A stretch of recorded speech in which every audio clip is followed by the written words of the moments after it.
Welcome to ERi-TV English News Broadcast, dear viewers. It's now exactly 10:30 p.m. Asmara time, and we're ready for a domestic and international report for April 20th, 2026.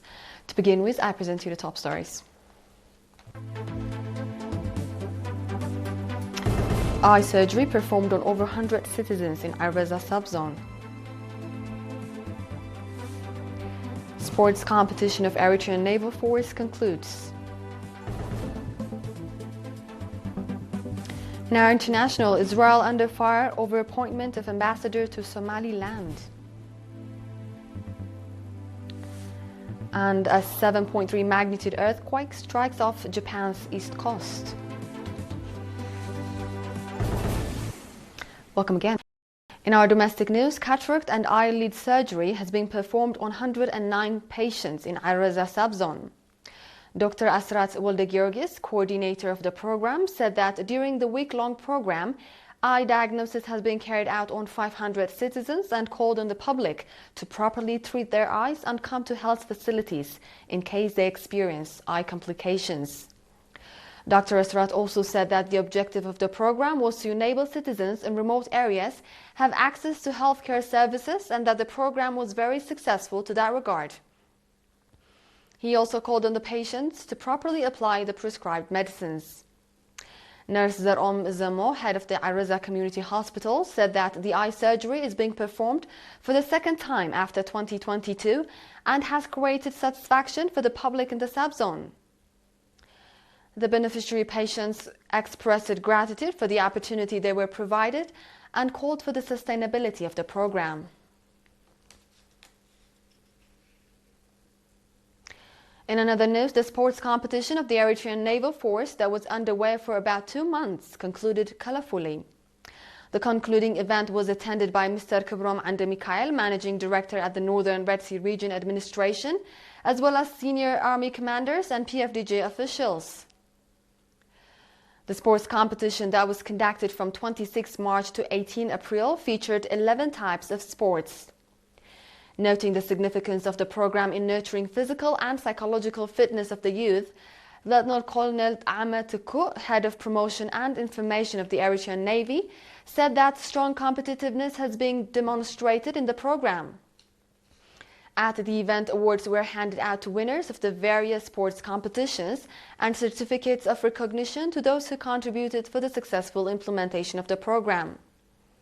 Speaking at the occasion, Colonel Ahmed Mohammed Ali, acting Chief of Staff of Eritrean Naval Force, said that the program will have significant contribution for the preparation of the sports competitions that will be organized at the Eritrean Defense Forces level and commended those who contributed for the successful implementation of the program.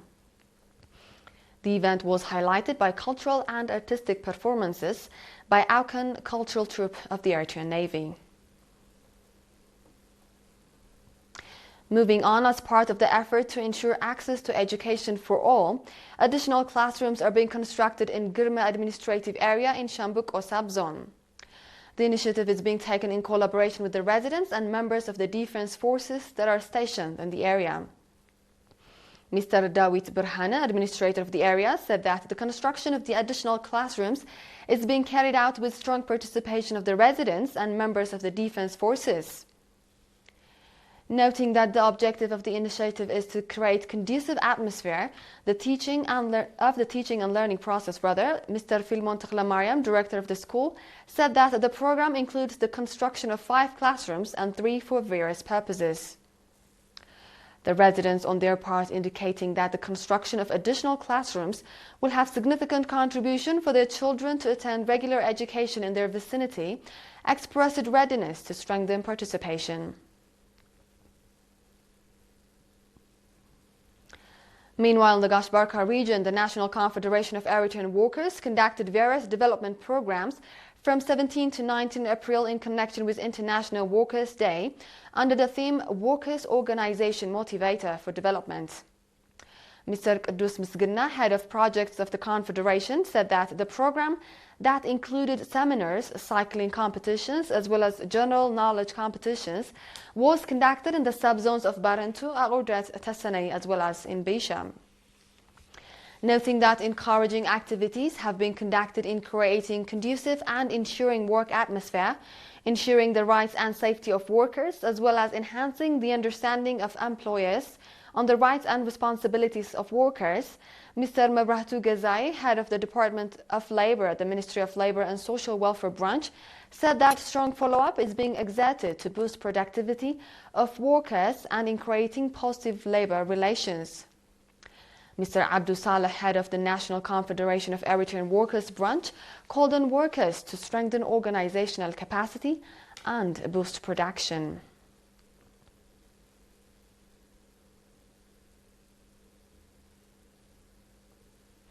Do stay tuned, dear viewers, for we shall be back with international news after the short break.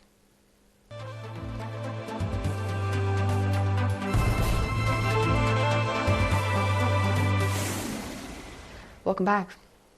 An earthquake with a magnitude of 7.3 struck off northeastern coast of Japan today, April 20th. The Japan Meteorological Agency warned of tsunami as high as 3 meters. The tremor had an epicenter in the Pacific Ocean and was 10 kilometers deep, according to the meteorological agency. The quake measured an upper 5 on Japan's scale of 7 in the hardest hit areas, strong enough to make it difficult for people to move around. In many cases, unreinforced concrete block walls collapse. So far, there is no information about human casualties, but residents have been evacuated as a consequence. Japan is frequently hit by earthquakes, with an average of 1,500 quakes occurring every year, causing human and infrastructure damage.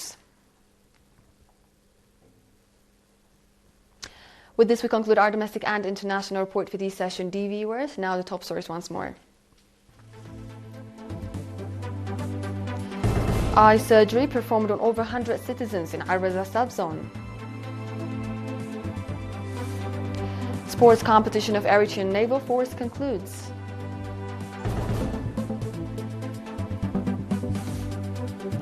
Israel under fire over appointment of ambassador to Somaliland. And a 7.3 magnitude earthquake strikes off Japan's east coast. This was The World on Monday with ERi-TV English news broadcast viewers. From all of us here, thank you for watching.